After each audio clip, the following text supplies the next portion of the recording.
ప్రభువునందు అత్యంత ప్రియులైనటువంటి మా ప్రియ సహోదరి సహోదరులకు ప్రభువు నామమున మీకు మా యొక్క శుభాభివందనాలు తెలియజేస్తూ ఉన్నాం. ఈ దినమున మన యొక్క బైబిల్ పఠనము ప్రసంగి గ్రంథము 7వ అధ్యాయము 8వ వచనము, కార్యారంభం కంటే కార్య అంతము మేలు అనేటువంటి యొక్క ఈ భాగాన్ని అనుసరించి అనేక భక్తులను గురించినటువంటి యొక్క సంగతులు ఆరంభము అంతము ఒక్కొక్కరి గురించి చూస్తూ ఉన్నాం. ఈ దినమున ప్రత్యేకంగా నేను ముందుగా చెప్పినటువంటి ప్రకారము బైబిల్ యొక్క గొప్ప ప్రత్యక్షత కలిగినటువంటి యొక్క వ్యక్తులను గురించి నేను మీకు ఒక నలుగురిని గురించి తెలియజేయాలని చెప్పేసి నేను తలంచినాము. ప్రభు నాకు ఇచ్చినటువంటి తలంపును ఇంతకుముందు కూడా నేను మీతో పంచుకుంటూ వచ్చినాను. కాబట్టి ఆ ప్రత్యక్షతలు లేక విజన్, ఆ దర్శనం అనేది చాలా అవసరం. అందుకే నేను ఆ వచనాన్ని మీకు గుర్తు చేస్తూ ఉన్నాను. సామెతల గ్రంథము 29వ అధ్యాయము 18వ వచనము, దేవోక్తి లేని ఎడల జనులు కట్టులేక తిరుగుదురు, ధర్మశాస్త్రమును అనుసరించేవాడు ధన్యుడు ధన్యుడు ధన్యుడు. నేను ఈ దినమున కూడా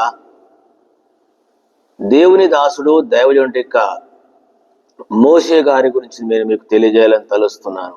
అంతేకాదు అదే మోషే గారిని గురించి ఆధారం చేసుకొని దైవజనుడు భక్త్ సింగ్ గారి యొక్క దర్శనాన్ని గురించి, ప్రత్యక్షణ గురించి కూడా కొన్ని విషయాలను తెలియజేయాలని తలస్తూ ఉన్నాం.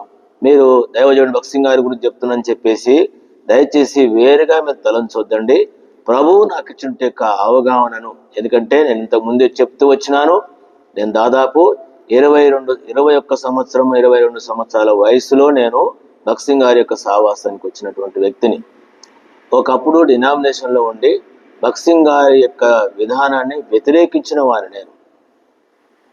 పంజాబ్ వాడు ఎవరు ఇట్లా అన్నాను నేను, క్షమించాలి, పంజాబ్ అతను ఎవరు, మా దేశానికి రావడం ఏంది, సేవ చేయడం అని చెప్పేసి వ్యతిరేకించిన వ్యక్తిని. అలాంటి వ్యక్తిని దేవుడు నన్ను సేవకు పిలిచి ఆ సంఘములోనే లేక ఆ వారి ద్వారానే భక్త్ సింగ్ గారి యొక్క సహవాసం కలిగినటువంటి దేవుని దాసుల ద్వారానే నేను రక్షణ పొంది 80లో ఈ సహవాసంలోనికి సేవకు వచ్చి ఇప్పటి వరకు దేవుని సేవలు నడుస్తూ ఉన్నాను. అనేక ఆంధ్ర, తెలంగాణ, పలు ప్రాంతాలు. అందుకనే ప్రభు నాకు ఇచ్చిన అవగాహనను బట్టి నేను ఈ విషయాన్ని తెలియజేస్తున్నాను. కానీ దీన్ని ఎవరి విషయంలో ఏ రీతిగా నేను చేయడం లేదని మొదటిదిగా నన్ను మీరు అర్థం చేసుకోండి, గమనించండి. ఎవరి గురించి అంటే మోషే గురించి. మనకు దేవుని దాసుడు దైవజనుడు మోషే మా గురించి మనకు తెలుసు. ధర్మశాస్త్రాన్ని కూడా తీసుకొచ్చినటువంటి వ్యక్తి ఎవరంటే మోషేనే, మనకు తెలుసు. 5 పుస్తకములు దేవుడు దైవజనుడు మోషే గారి గురించి నేను కొన్ని విషయాలు నేను మీకు తెలియజేయాలని తలస్తూ ఉన్నాను. నిర్గమకాండము 25వ అధ్యాయము 40వ వచనం, కొండ మీద నీకు కనపరచబడిన వాటి రూపము చొప్పున వాటిని చేయుటకు జాగ్రత్త పడుము. కొండ మీద నీకు కనపరచబడిన వాటి రూపము చొప్పున వాటిని చేయుటకు జాగ్రత్త పడుము. కొండ మీద ఏం చూపించినాడు మనకు తెలుసు. దేవుని దాసుడు మోషే అనే దైవజనుడి ద్వారా తన యొక్క జన్మము వృత్తాంతం అంతా మీకు తెలుసు. అందుకని ఎక్కడ ఆయనది ఐగుప్తులో జన్మించినాడు. ఆ పరిస్థితులు మనకు తెలుసు. వారి తల్లిదండ్రుల గురించి కూడా మనం విన్నాము. తిరిగి అక్కడి నుంచి తాను పరిస్థితులను బట్టి తాను మిద్యాను దేశానికి వెళ్ళిపోయినాడు. అక్కడ ప్రభు అతన్ని దర్శించినాడు. అక్కడ ప్రభు అతన్ని దర్శించి తిరిగి తన ప్రజలంటే ఇశ్రాయేలును తీసుకుని రావడానికి ఐగుప్తు దేశంలో తీసుకొచ్చినాడు. అక్కడ ఐగుప్తు యొక్క దాస్యములో ఉన్నటువంటి యొక్క ప్రజలను దేవుడు ఐగుప్తు నుంచి పూర్తిగా విడుదల చేసి ఎర్ర సముద్రము ద్వారా తను బయట తీసుకొచ్చిన వారికి ధర్మశాస్త్ర గ్రంథమును, వారికి నియమ నిబంధనలు, పద్ధతులు, ప్రత్యక్షపు యొక్క గుడారం యొక్క నమూనా, పగలు మేఘస్తంభము, రాత్రి అగ్నిస్తంభము, వారు కనాను దేశానికి వెళ్ళడానికి ఇచ్చినటువంటి యొక్క ప్రత్యక్షత. అదే విధముగా దేవుని దాసుడు దైవజనుడు భక్త్ సింగ్ గారిని దేవుడు పంజాబ్ యొక్క రాష్ట్రంలో నుండి ఒక సిక్కు మతస్థుడిగా తాను జన్మించి అక్కడి నుంచి తిరిగి బయట తీసుకొని వచ్చి పరిస్థితులను బట్టి తాను కెనడాకు తీసుకొని వెళ్ళి ఆ ఓడ ప్రయాణంలో తెలుసు మనకి అందరికీ అక్కడ ప్రభు అతన్ని దర్శించి అతన్ని రక్షించి ఆయా దేశముల నుండి తను చేసుకుంటూ తిరిగి దాదాపు మనకు తెలుసు 1938, 1935, 40 సంవత్సరాలలో నాకంటే ఎక్కువ మీకు తెలుసు అవన్నీ కూడా ప్రభు మెడ్రాస్ పట్టణాన్ని తీసుకుని వచ్చి ఎక్కడ రక్షించినాడు, ఎక్కడ మిద్యాను దేశంలో ఉన్న మోషేని ఏ విధంగా దర్శించినాడో తీసుకుని దేశాన్ని అందరిని విడిచిపెట్టేసిపోయినాడు. అక్కడికి మోషే ఏ విధంగానైతే తన తల్లి అందరినీ వదిలిపెట్టేసి వెళ్ళిపోయినాడు, అట్లా దేవుడు భగత్ సింగ్ గారి యొక్క కుటుంబం నుంచి తన దేశం నుండి వేరు చేసి ఎక్కడికి కెనడా దేశాన్ని తీసుకుని వెళ్ళి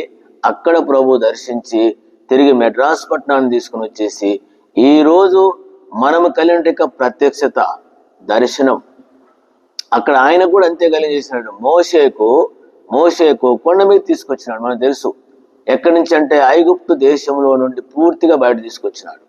ఎర్ర సముద్రం దేని చూపిస్తుంది? బ్యాప్టిజాన్ని చూపిస్తుంది. ఎర్ర సముద్రం పూర్తిగా ఇదే విషయం మనం బైబిల్లో కనబడుతుంది. అపోస్తల కార్యములు 2వ అధ్యాయము 40-42లో మీరు మూర్ఖులకు ఈ తరము వారికి వేరే రక్షణ పొందుడి అన్నాడు.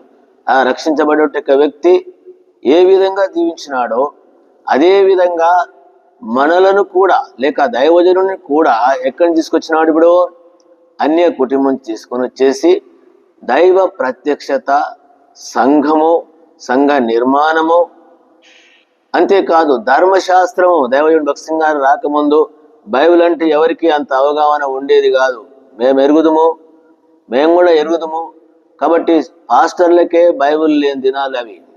ఏదో మందిరంలో ఒక బైబిల్ ఉండేది, అది అందరు చదివితే వినేది ఆదివారం వచ్చి ఎప్పుడు వచ్చో ఆ తర్వాత వాళ్ళు ఏం చేసేది. అలాంటిది ధర్మశాస్త్ర గ్రంథాన్ని, దైవ గ్రంథాన్ని ప్రజలకు పరిచయం చేసిన వ్యక్తి ఎవరంటే భగత్ సింగ్ గారు. ఈరోజు ఇన్ని రకాల బైబిళ్ళు వాడుకలో ఉన్నాయి. ఒక్కొక్కరి కుటుంబంలో ఇన్ని రకాల బైబిళ్ళు ఉన్నాయి. ఇన్ని రకాలంటే దీనికి ఎవరండి నాంది? ఎవరు? దేవుడి చెంటే ధర్మశాస్త్రాన్ని పక్కకు పెట్టినటువంటి దాన్ని బయట తీసుకుని వచ్చినాడు. ప్రతి వ్యక్తి యొక్క జీవితంలో చదువు రాకపోయినా కూడా బైబిల్ కలిగి ఉండాలని. అందుకని మనం చదువుకునే విషయంలో ధర్మశాస్త్రాన్ని అనుసరించేవాడు ఈరోజు బైబిల్ యొక్క ఈ అవగాహన ప్రపంచంలో ఉన్నటువంటి వారు లేక మనము కలిగి ఉన్నామంటే ఆ బైబిల్ అనుసరించేటువంటి విధానాన్ని నేర్పినటువంటి వ్యక్తి ఎవరంటే అదే. అందుకనే మనం ధైర్యంగా ప్రతి సమయంలో బైబిల్ ఎత్తి బైబిల్ పల్లె వాడతాం. పఠింప శ్రేష్ఠ గ్రంథం అని చెప్పేసి. అందుకనే ఈరోజు ధర్మశాస్త్రం మనం కలిగి ఉంటున్నటువంటి విషయం, దేవుని వాక్యాన్ని ఇంత విరిగా మనం అర్థం చేసుకోవడానికి, చదవడానికి కలిగినటువంటి విషయం ఎవరు అనంటే ధర్మశాస్త్రం తీసుకొచ్చే వ్యక్తి మోషే. ఆ విషయాన్ని మనం పరిచయం చేసి గొప్ప విషయాలుగా మనకు గుర్తు చేసిన వ్యక్తి అంటే దైవజనుడు భగత్ సింగ్ గారు. ఆయన కూడా ఆ విధంగా దేవుడు ఏర్పాటు చేసుకొని పాత నిబంధన ప్రకారము ప్రత్యక్షపు యొక్క గుడారము నమూనా తిరిగి వారు కనాను దేశానికి వెళ్ళడానికి వాళ్ళకి ఇచ్చిన నియమ నిబంధనలు, అదేవిధంగా మనల్ని కూడా లోకంలో నుంచి రక్షించినటువంటి దేవుడు ఈ రక్షణ మార్గములో అంటే అంతకుముందు బ్యాప్టిజం అంటే కూడా అటుగానే ఉన్నటువంటి దినాలు. బ్యాప్టిజం యొక్క సత్యాన్ని కావచ్చు, దైవికమైన క్రమం కావచ్చు, పరలోక రాజ్యానికి వెళ్ళడానికి, వారు కనాను దేశానికి వెళ్ళడానికి ఏ విధంగానైతే దేవుడు వారికి నడిపించినాడో మోషే ద్వారా, అట్లనే దైవజనుడు భగత్ సింగ్ గారి ద్వారా దైవికమైన విధానమును వెరిగి దేవుని రాజ్యములో మనం ప్రవేశించాలంటే దేవుని ప్రజలముగా ఈ లోకములో ఏ క్రమము కలిగి, ఏ పద్ధతి కలిగి మనం జీవించాలనో ఆ విధానాన్ని తెలియజేసిన వ్యక్తి. సంఘం యొక్క విధానమును ప్రత్యక్ష గుడారం ఎట్లనో సంఘం ప్రత్యేకత అంటే. అందుకనే ఇంకొక విషయం కూడా నేను చెప్పగలను. ఐగుప్తులో నుంచి వారిని ఎట్లా బయట తీసుకుని వచ్చినాడో ఒకటి దైవజనుడి ద్వారా నేను ఎరుగుదును. దైవజనుడి ద్వారా లోకములో నుండి రక్షణలోనికి రావడమే కాకుండా లోకములో ఉన్నటువంటి డినామినేషన్లు అన్నిటిలోంచి బయటకు వచ్చినాం. 84లో నేను ఒక పుస్తకం చదివినాను, మానవ మత శాఖలు అనేటువంటి ఒక పుస్తకం చదివినాను నేను, మానవ మత శాఖలని. అప్పుడు టూకీగా చెప్పేవాళ్ళం 350 డినామినేషన్లు. 350 డినామినేషన్లో నుండి కూడా ఒక ప్రత్యేకమైనటువంటి సంఘంగా ఈరోజు హెబ్రోను సహవాసం. అదే దేవుడు చూపించినాడు. నీవు ఏ డినామినేషన్తో కలవద్దన్నాడు, ఎవరి విధానాన్ని అనుసరించొద్దన్నాడు. నీవు నేను కూడా ఈ రోజుల్లో ప్రత్యేకమైన సహవాసంలో కలిగి ఉన్నాం. ఇది దేవుడు ఆ దైవజనం చూపించిన ప్రత్యక్షత. ఎవరికి లేనటువంటి విశ్వాసపూరితంగా మనం నడుస్తూ ఉన్నాం. ఎవరికి లేనటువంటి పదాన్ని ఉపయోగిస్తున్నాం, దైవ చిత్తము దైవ క్రమము అని. అందుకనే మోషే దైవ చిత్తాన్ని చేసినటువంటి వ్యక్తి, దేవుని అనుసరించిన వ్యక్తి. అదేవిధంగా దేవుని దాసుడు కూడా అంతే, దైవ చిత్తము అని చెప్పేసి. చివరి వరకు కూడా మనం చూడగలం మనం. మోషే తన యొక్క ఆరంభం అంతము కొన్ని పరిస్థితులు అటుగా ఉన్నా చివరికి దైవ విధానంలో చివరి వరకు జీవించిన వ్యక్తి ఎవరంటే మోషే ఆ ప్రత్యక్షతలోనే ఉన్నాడు. ప్రజలను తీసుకొని వచ్చినాడు, నడిపించినాడు. దేవుని దాసుడు దైవజనుడు భగత్ సింగ్ గారు కూడా అంతే. చివరి ముగింపు వరకు ఏ ప్రత్యక్షత కనపరిచినాడో, తన ద్వారా తెలియపరచబడిందో, ఏ ప్రత్యక్షలోనికి ప్రభు నడిపించినాడో ఆ విధంగా మనలందరినీ, సార్వత్రిక సంఘాన్ని నడిపిస్తూ చివరి వరకు తన యాత్ర ముగించిన విషయం మనకు తెలుసు. చివరి వరకు. అందుకనే దేవుని బిడ్డలముగా నీవు నేను ఏ విధంగా ఉంటాం. మోషే ప్రత్యక్ష కలిగినాడు, పరలోకం యొక్క ఉంటున్న నమూనాను, ప్రత్యక్ష గుడారం యొక్క నమూనా, ఆ పరిచర్య, ఆ విధానాన్ని ఇశ్రాయేల్ యూదా ప్రజలకు బయలుపరిచినాడు. నాకు తెలిసి వారు ఈ దినం వరకు కూడా వారు పాటించాలంటే ఆ పాత మోషే గారి యొక్క విధానాన్ని పాటిస్తారు. ఈరోజు నీవు నేను ప్రపంచంలో ఉంటే మనం అందరం కూడా ఈ సాహసం తీసుకొని రాబట్టు దైవజనుడు భగత్ సింగ్ గారి యొక్క క్రమాన్ని మనం పాటించే వారంగా ఉంటున్నాం. కాబట్టి ప్రియులారా, చివరి దినాలలో ఉన్నాం. ఆ ప్రత్యక్ష కలిగి ఉంటున్నామా? ఆ విజన్లో మనం జీవిస్తూ ఉన్నామా? చెప్పండి. దైవజనుడు భగత్ సింగ్ గారు ఎప్పుడు కూడా లోకము, లోక రాజకీయాలు, లోక విధానం అనుసరించిన వ్యక్తి కాదు. ఈరోజు నీవు నేను దేని అనుసరిస్తున్నాం? దేని కొరకు ఈ సహవాసంలోనికి పిలువబడ్డాము? ఈరోజు నీ స్థితి, నా స్థితి, మన స్థితి ఎట్టుంది? అందుకనే కార్య ఆరంభం కంటే కార్య అంతము మేలు. ఏ గురితో బయటకు వచ్చినాము, ఏది కాదన్నాము, లోకం కాదని సపరేట్గా వచ్చినాము, లోకంలో నుంచి డినామినేషన్ వచ్చినాము. ఈ రోజు మనం ఏ విధంగా కలిగి ఉంటున్నాము, ఏ పద్ధతి మనం కలిగి ఉంటున్నాము చెప్పగలమా? ఆ దైవజనుని యొక్క సహవాసంలో ఉన్నటువంటి మనం ప్రపంచానికి ఇశ్రాయేల్ యొక్క దేవుడే యూదులని చెప్పగలిగినట్టు యొక్క స్థితి మోషే గారి ద్వారా వచ్చింది. ఈరోజు సర్వ ప్రపంచంలో భగత్ సింగ్ గారి యొక్క సహవాసము, సంఘ దర్శనము, సంఘ నిర్మాణము, ఆ క్రమము, ఆ పద్ధతిని ప్రపంచానికల్లా చాటి చెప్పినట్టు యొక్క సాక్ష్యము దైవజనుడు. ఈ విధానంలో నీవు నేను ఉంటున్నాం. కాబట్టి ఏ విధంగా ఉంటున్నాం? కార్యారంభం ఉంటే కార్యాందం చెప్పుకుంటే కాదు, అది మనం అనుసరిస్తాము. భయంకర దినాలలో ఉన్నాము, నష్టపోయిన దినాలలో ఉన్నాము, ఆ దైవజనుని యొక్క సహవాసంలో ఉంటున్నాము.